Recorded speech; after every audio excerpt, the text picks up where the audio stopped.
Siva media நண்பர்கள் அனைவருக்கும் வணக்கம். கடந்த ஒரு 3 மாசமாகவே வீரப்பன் பற்றி நம்ம சிவா மீடியாவை பார்த்துட்டு இருக்கிற பல நண்பர்கள் கேட்குற ஒரு கேள்வி, வீரப்பன் அந்த காட்டுப்பகுதிக்குள்ள ஆவியா அலைஞ்சிட்டு இருக்காருன்னு ஒரு செய்தி வருது, அது உண்மையா?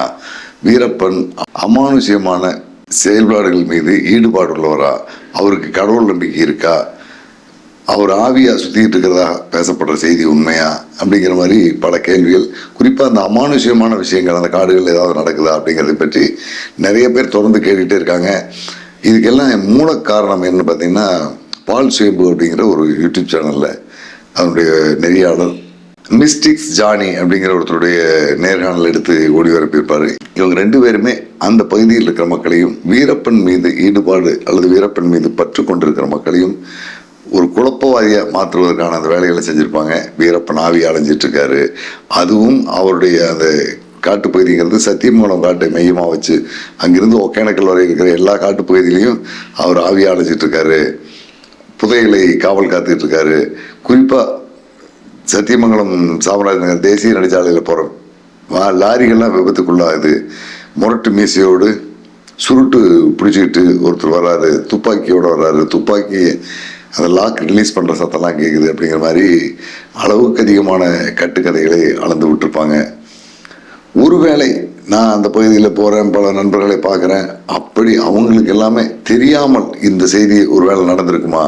சாத்தியமே இல்லை அப்படிங்கிறது எனக்கு தெரியும். இருந்தாலும் இதை நம்ம உறுதிப்படுத்தணும் அப்படிங்கிறதுக்காக அந்த பகுதியை சேர்ந்த பல நண்பர்கள்ட்டையும் பேசினேன்.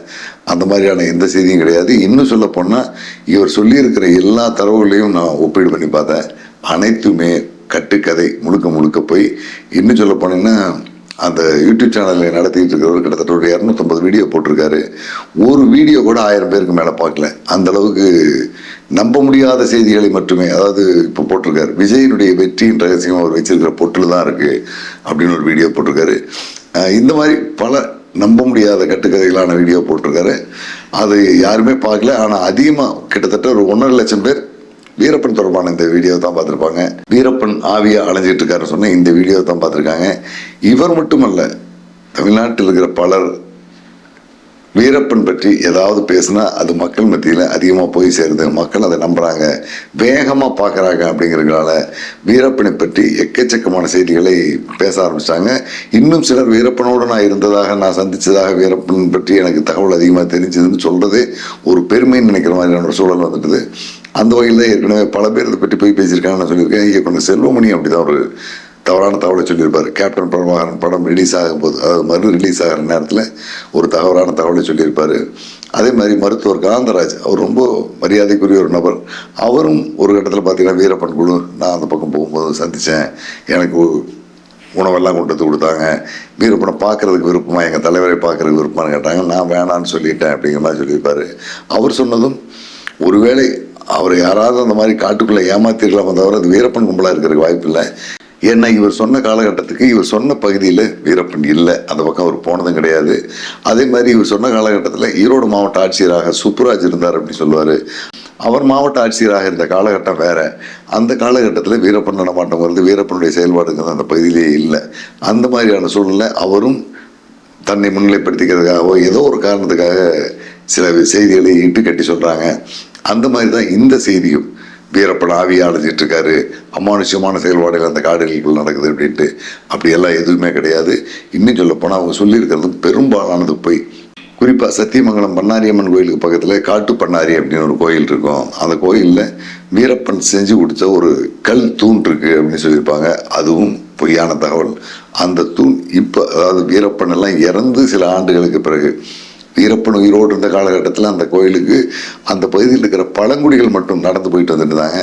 வீரப்பன் இறந்ததுக்கு பிறகுதான் சத்தியமங்கலம், கோபி இந்த மாதிரி வெளியூரில் இருக்கிற இளைஞர்கள்லாம் நிறைய அந்த கோயிலுக்கு போக ஆரம்பித்தாங்க. அதுக்கு பிறகு வீரப்பன் இறந்த ஒரு 6-7 ஆண்டுகளுக்கு பிறகு தான் அந்த கல்தூண் அங்கே வைக்கப்பட்டிருக்குது. அது வீரப்பன் செஞ்சு கொடுத்தா அங்கே இருக்கிறவங்க சொன்னாங்கன்னு சொன்னதும் போய். அதே மாதிரி இந்த காட்டுப்பண்ணாரி கோயில் அப்படிங்கிறது இப்போ அந்த பேரில் பல பேர் சொல்லிட்டு இருக்காங்க. வீரப்பன் இருந்த காலத்தில் அதுக்கு பேர் காட்டுப்பண்ணாரி அல்ல, மூலச்சக்கராயன் கோயில் அப்படின்னு தான் சொல்லுவாங்க. அந்த பேரில் தான் அந்த பகுதி மக்கள் இன்றைக்கு வரைக்கும் அந்த கோயில் அழைக்கிறாங்க. பின்னாளில் இந்த சமூக ஊடகங்கள் வந்த பிறகு அதுக்கு காட்டு பண்ணாரின்னு பேர் வச்சிட்டாங்க. ஆனால் உண்மையான பேர் மூலச்சக்கராயன் கோயில். அதே மாதிரி அதுக்கு பக்கத்துலேயே ஒரு ஆஞ்சநேயர் கோயில் இருக்கும், ஒரு முனியப்பன் கோயில் இருக்கும். இந்த கோயில் காட்டு வழியில் மேலே போகக்கூடிய லாரி டிரைவர் எல்லாம் நின்று சாமி கும்பிட்டு போவாங்க. இது வீரப்பன் அந்த காட்டில் நடமாடுறதுக்கு முன்பிருந்து வீரப்பன் இறந்ததுக்கு பிறகும் அந்த வழக்கமாக நடந்துகிட்டு இருக்கிற விஷயம். எல்லா லாரிகளும் நிற்க மாட்டாங்க, ஏதோ அந்த இறை நம்பிக்கை உள்ள லாரி டிரைவர் நிற்பாங்க. சில பேர் நிற்காமல் போயிடுவாங்க. மாற்று மதத்தை சேர்ந்தவங்களாக இருப்பாங்க. அவங்கெல்லாம் நின்று சாமி கும்பிடணுங்கிற அவசியம் கிடையாது. அதையும் இவர் ஒரு இட்டு கட்டி வீரப்பன் 17, 18, 19 இந்த கொண்டை ஊசி வளைவில் ஆவியாக இருந்துகிட்டு இருக்கிறனால தான் இவங்க எல்லாம் நின்று சாமி கும்பிட்டு போகிறாங்க. அப்படி சாமி கும்பிடாமல் போனால் அந்த 17, 18, 19 கொண்டை ஊசி வளைவில் ஏதோ ஒரு விபத்து நடந்துருது அப்படிங்கிற ஒரு பயம் இருக்குது. அந்த வளைவு பக்கத்தில் வீரப்பன் நடமாட்டம் அதிகமாக இருந்தால் சொல்லியிருப்பாங்க. குறிப்பாக அந்த வளைவுகள் இருக்கிற இடத்துல வலது பக்கம் இடது பக்கம் மக்கள் நடந்து போகிறதுக்கோ கால்நடைகள் நடந்து போகிறதுக்கோட பாதை இல்லாத ஒரு குறுகலான வளைவு. அந்த வளைவு அதிக உயரத்திலிருந்து நேரடியாக கீழே இறங்குறதுக்காக வைக்கப்பட்டிருக்கிற அந்த வளைவுங்கனால அந்த இடத்துல மேலிருந்து வரக்கூடிய வண்டிகளில் வேகம் அழுத்தம் இருக்கிறனால, அந்த வேகம் அழுத்தம் இருக்கிறனால அது விபத்துக்குள்ளாயிருது. கீழிருந்து மேலே போகிற வண்டிகள் பெரும்பாலும் அது விபத்துக்குள்ளாகாது. இதுதான் அறிவியல் ரீதியாக அந்த பகுதியில் சொல்லக்கூடியது. ஆனால் அதையும் ஒரு கட்டுக்கதையாக மாற்றிருப்பார். அதே மாதிரி வீரப்பன் ஆவி மட்டுமல்ல, டிசிஎஃப் சீனிவாஸ் அவருடைய ஆவி சுற்றிட்டு இருக்கிறதாக சொல்லுவார். வீரப்பன் ஆவி சத்தியமங்கலம் வனத்துறை அலுவலகத்திலெல்லாம் போய் கதவை தட்டுறதாகவும் தெருவில் நடக்கிறதாகவும் ஒரு கதையெல்லாம் சொல்லியிருப்பார். இது எல்லாமே போய் இருந்தாலும் வீரப்பன் அவருடைய ஊர் அந்த செங்கப்பாடி அங்கே இருக்கக்கூடிய ஒருத்தர், நம்ம ஏற்கனவே சிவா மீடியாவில் பார்த்துருப்பீங்க, அபிமன்னன், அவர்கிட்டையும் நான் இதை பற்றியெல்லாம் பேசினேன். அந்த மாதிரியான அனுமானங்கள், நடமாட்டங்கள், மக்கள் பேசிக்கிறது அப்படியெல்லாம் எதுவுமே இல்லைங்கிறாரு. அதையும் தாண்டி இவர் சொல்லுவதாக சொல்லக்கூடிய சில காரணங்களுக்கான அடிப்படை காரணங்கள் என்னங்கிறதையும் அபிமன்னன் சொல்லுவார். இன்னும் வீரப்பனுடைய குலதெய்வம் முனுசாமி அப்படின்ட்டுப்பார். வீரப்பனுடைய குலதெய்வத்து பேர் முனுசாமி அல்ல, முனியப்பன். அது சந்திரியூர் அப்படிங்கிற ஒரு இடத்துல இருக்குது. குளத்தூருக்கு பக்கம் கருங்கலூர்லேருந்து ஒரு 1 கிலோமீட்டர் தூரத்தில் சந்திரியூர் ஊருக்கு நடுவில் தான் அந்த முனியப்பன் கோயில் இருக்குது. அதை ஏதோ ஒரு காட்டுக்குள்ளே இருக்கிற மாதிரியும் அந்த காட்டுக்குள்ளே இரவு நேரங்களில் அமானுஷ்யமான நடவடிக்கைகள் இருக்கிறதாகவும் இந்த யூடியூப் சேனலில் ஒரு பொய்யான செய்திகள் சொல்லியிருப்பாங்க. அந்த சேனலில் வந்திருக்கிற வீரப்பன் தொடர்பான செய்திகள் மட்டுமல்ல, மீதி அனைத்து செய்திகளுமே பொய்யான செய்திகள். மக்களை இந்த அமானுஷ்யமான ஆவிகள் தொடர்பான ஈடுபாடுள்ள ஒரு குழு இருக்காங்க. எப்படி இறை நம்பிக்கையுள்ள ஒரு மக்கள் இருப்பாங்க, இறை நம்பிக்கை இல்லாத ஒரு மக்கள் இருப்பாங்களா, அதே மாதிரி பேய்கள் மேல நம்பிக்கையுள்ள ஒரு குழு இருக்காங்க. அப்படிப்பட்டவங்களை தன்பால் ஈர்ப்பதற்காக அப்படிப்பட்ட பொய்யெல்லாம் போட்டுட்டு இருக்காங்க. இருந்தாலும் இப்போ அவர் சொல்லி இருக்கிற சில காரணங்கள்ல உண்மை இருக்குமா அப்படிங்கிறதை பற்றி தெரிஞ்சுக்கிறதுக்காக நம்ம அபிமன்னனோட பேசியிருக்கிறோம். அபிமன்னனுடைய நேர்காணல் நீங்க தொடர்ந்து பாருங்க. குறிப்பாக வீரப்பனுடைய ஆவி இந்த காடுகள் நடமாடுறதுனால மக்கள் இரவு நேரங்களில் பயணம் பண்றதில்லை அப்படிங்கிற ஒரு செய்தியை சொல்றாங்க. இல்லை, அது சும்மா நம்ம பகுதியில் இரவு நேரங்களில் மக்கள் நடமாட்டம்லாம் இருக்கு. அதெல்லாம் அந்த மாதிரி வீரப்பன் ஆவி இங்கே இருக்குது அப்படின்றதெல்லாம் இல்லவே இல்லை. அந்த செய்தி இங்கே இல்லை. இந்த பக்கத்தில் எங்கேயுமே நான் எட்டின வரைக்கும் அந்த செய்தி கேட்டதே இல்லை. யூடியூப்லன்னு வருது அப்படி சொல்றாங்க, அது நம்ம இங்கே பார்க்கல. இங்கே வீரப்பம் பேயா சுத்துறாங்க, ஆவியா சுத்துறாங்கிற செய்தியே இல்லை. அதே மாதிரி இரவு நேரங்களில் முன்னையெல்லாம் செக் போஸ்ட் இல்லாதப்ப எந்த நேரம் வேணாலும் வந்து போயிட்டு இருந்து இப்போ அந்த மாதிரி வர முடியுமா? இப்போ வர முடியாத காரணம் வந்து இல்லை, வீரப்பன் ஆவியோ பேயோ அதெல்லாம் இல்லை. ஃபாரஸ்ட்டில் வந்து இப்போ விலங்குகள் வந்து நைட்டில் போனால் அடிப்படுது அப்படின்றதுக்காக அந்த மானு விலங்கு அடிப்படுதுங்கிறதுக்காக நைட்டில் விட்றதில்லைங்க. Forest department விட்றதில்ல. ஒரு டைமுக்கு மேலே இப்போ எங்கள் ஊரில் செங்கப்பாடியிலேருந்து நீங்கள் தமிழ்நாடு போகணுன்னா முன்னெல்லாம் எவ்வளோ எனி டைம் போயிட்டுருக்கலாம். அந்த பார்டர் செக் போஸ்ட் ஒன்று தான் இருந்துச்சு. அதில் அவங்களும் போக வேணாம்னு சொல்ல மாட்டாங்க, விட்டுருவாங்க. இப்போது ஒரு ரீசெண்டாக 2-3 வருஷமாக ஏதோ ஒரு 6-7 மணி இந்த ஆற்றுல தண்ணி அதிகமாக வந்துச்சுன்னா விட மாட்டாங்க. பகல்லே விட்றதில்ல, வெளியாளுங்களை விட மாட்டாங்க.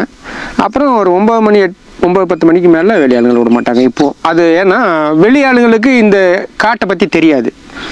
ஒன்று விலங்கு ஆள் அடிக்கலாம், இல்லை விலங்குல வாகனங்கள் அடிக்கலாம். இந்த 2 காரணத்தினால மனித விலங்கு மோதல் ஏற்படுறதுக்கு வாய்ப்பு இருக்கு. அதனால தடை பண்றாங்க, தடுக்கிறாங்க. அது மற்றபடி எல்லாம் எந்த ஒரு ஆவியனாலேயோ அதனாலேயோ இப்படிலாம் இன்னும் இது வரைக்கும் நம்ம தடைங்கிறதெல்லாம் கிடையாது. அதே மாதிரி பெண்ணாகரம் நம்ம தருமபுரி பக்கத்துல இருந்து மாதேஸ்வரம் மலைக்கு இந்த வழியா இரவு பகல் எல்லாமே நடந்து போயிட்டு இருப்பாங்க. இப்பெல்லாம் போறாங்களா? இப்போ போறதுக்கு வேற எந்த காரணங்களும் இல்லை. இது ஃபாரஸ்ட் தான். ஃபாரஸ்ட்ல வந்து போனா பிராணிகளுக்கு தொந்தரவு ஆகுது. அப்படிங்கிற ஒரு காரணம். அதே மாதிரி யானைக்கன்று இருந்தால் ஆளுங்களை அடிச்சிடும் அப்படின்றது ஒரு காரணம்.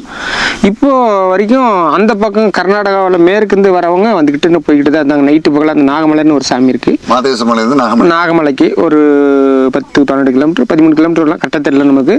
அதில் வந்து இண்டியனத்தை வரைக்கும் ஜீப்பில் வந்துடுவாங்க. அந்த பக்கம் நடந்து 2 கிலோமீட்டர் வரணும் நாகமலை கோயிலுக்கு. அந்த நடந்து வர கேப்பில் இந்த 10-15-20 நாளைக்கு முன்னாடி ஒரு பையன் சிறுத்தை அடிச்சிருச்சு. இதுலேருந்து யாரையுமே டோட்டலாகவே விடுறதில்ல. வனத்துறை விலங்குகள் பாதுகாப்புக்காக விடுறதில்ல. ஆமாம், மற்றபடி எல்லாம் ஒன்றும் ஆவி அது இது அந்த மாதிரி செய்யல, ஐந்துக்கிட்டலாம் போகாமல் இல்லை. அப்படி சொல்லணும்னா இதுக்கு முன்னாடி வாழ்ந்தவங்கலாம் இன்னைக்கு எல்லா வசதிகளும் இருக்குது, இவங்களே பயந்துக்கிட்டாங்கன்னா முன்ன எதுவுமே இல்லாதவங்க எப்படி வாழ்ந்துருப்பாங்க ஆரம்ப காலத்தில்? அதை நம்ம கொஞ்சம் யோசிச்சு பார்க்கணும். டார்ச் லைட் இருக்குது, செல்ஃபோன் இருக்குது, எந்த டைமுக்கு வாகனங்கள் இருக்குது, எந்த டைமுக்கு எதை வேணாலும் கூப்பிட்டா வந்து 4 பேர் நிற்கிறதுக்கு வந்துடுவாங்க, வாகனங்கள் இருக்குது, எல்லா வசதியும் இருக்குது. இன்றைக்கி அப்படி பயந்துக்கிட்டா அன்னைக்கு எதுவுமே இல்லாமல் வாழ்ந்துருக்குறாங்கன்னா அப்போ அது வாழ்ந்துருக்கவே முடியாதுங்களே. கண்டிப்பாக. அதாவது காடுகளுக்குள் நாம் இறப்பணம் பார்த்த போதும் சரி, அவங்களுடைய கூட்டாளிகளை நம்ம பார்த்த போது உள்ளே போனாங்கன்னா ஏதாவது ஒரு விலங்குகள் மாதிரி சத்தம் கொடுக்கறதா வழக்கமாக வச்சிருப்பாங்க. ஆமாங்க, மயில் கத்துற மாதிரி கத்துவாங்க, மான் கத்துற மாதிரி கத்துவாங்க.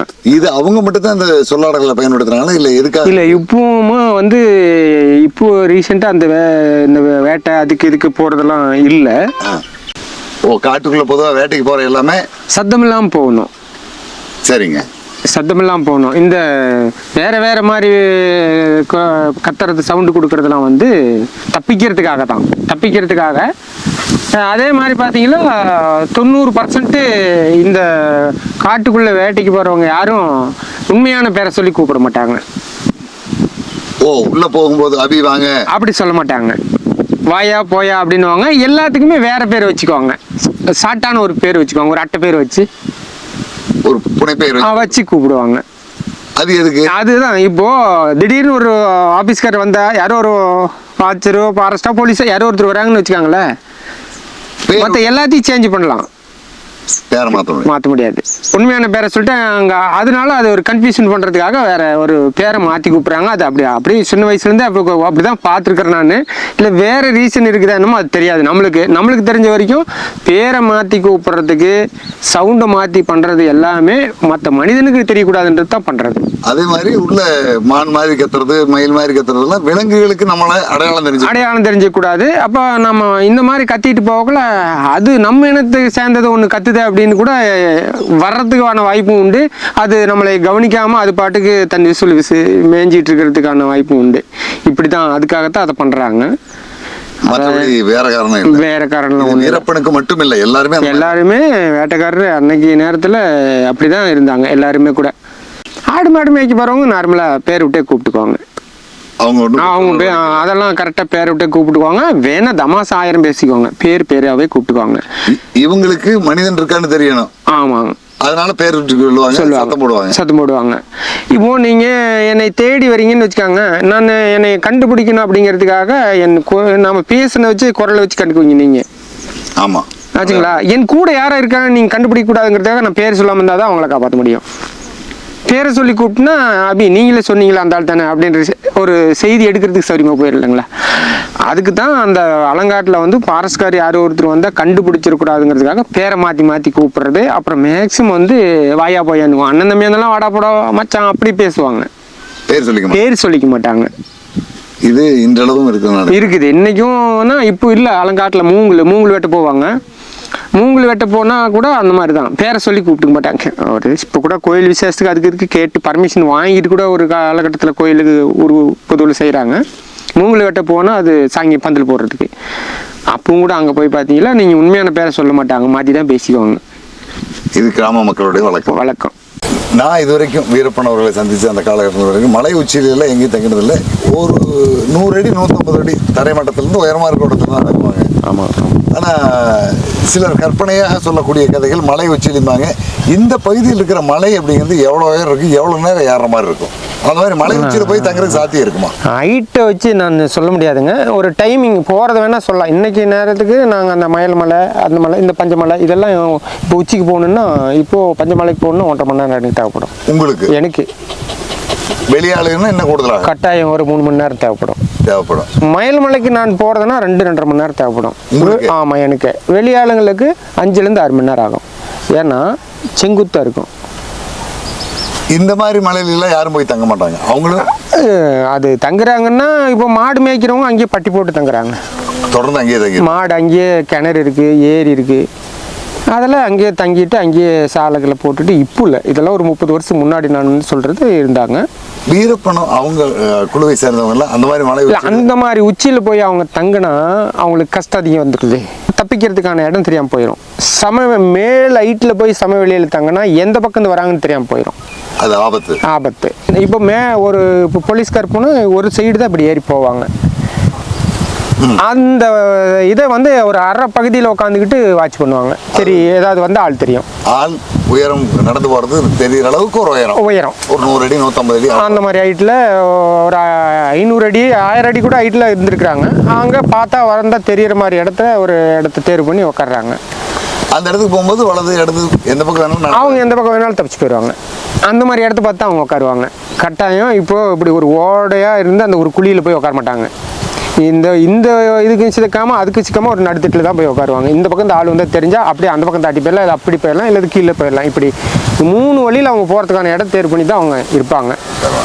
உச்சிக்கு போய் உட்காருவாங்கிறதெல்லாம் சாத்தியம். உச்சிக்கு போய் உட்காந்தா சுற்றியுமே வந்துட்டால் நம்ம எதில் போகிறது வாய்ப்பு இல்லை. அந்த மாதிரி இடத்து வர்றாங்களா இல்லையா அவங்க செலெக்ஷனே பண்ண மாட்டாங்க. எந்த சூழ்நிலையும் அங்கே உச்சியில் ஒரு தவிர்க்க முடியாமல் இப்போ நைட்டு ஒரு இடத்துல பிரச்சனையாவது தாண்டி போகிறோம். அன்னைக்கு அது உச்சி நிலக்காடு தெரியாது. ஒரு நாள் தங்குறதுக்காக இருந்து ஆகணும். அதே சமயம் இருக்கவே மாட்டாங்கன்னு நம்ம சொல்ல முடியாது. ஒரு நாள் தங்கி போகிறதுக்காக உச்சியை தேர்வு பண்ணி படுப்பாங்க, தூங்குவாங்க, சாப்பாடு கூட செஞ்சு சாப்பிடுவாங்க.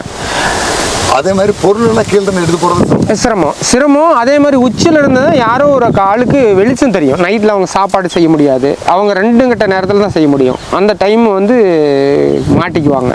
மலை உச்சியில் நெருப்பு வச்சா தெரியலாங்க. தெரியும், ஒன்று புகை தெரியும் அல்லது வெளிச்சம் தெரியும். புகை தெரியாத தெரிஞ்சிடும். விறகு புகை இல்லாமல் விறகு கூட அவங்க பயன்படுத்திருக்கிறாங்க. ஆனால் வெளிச்சம் இல்லாமல் பண்ண முடியாதுல்ல.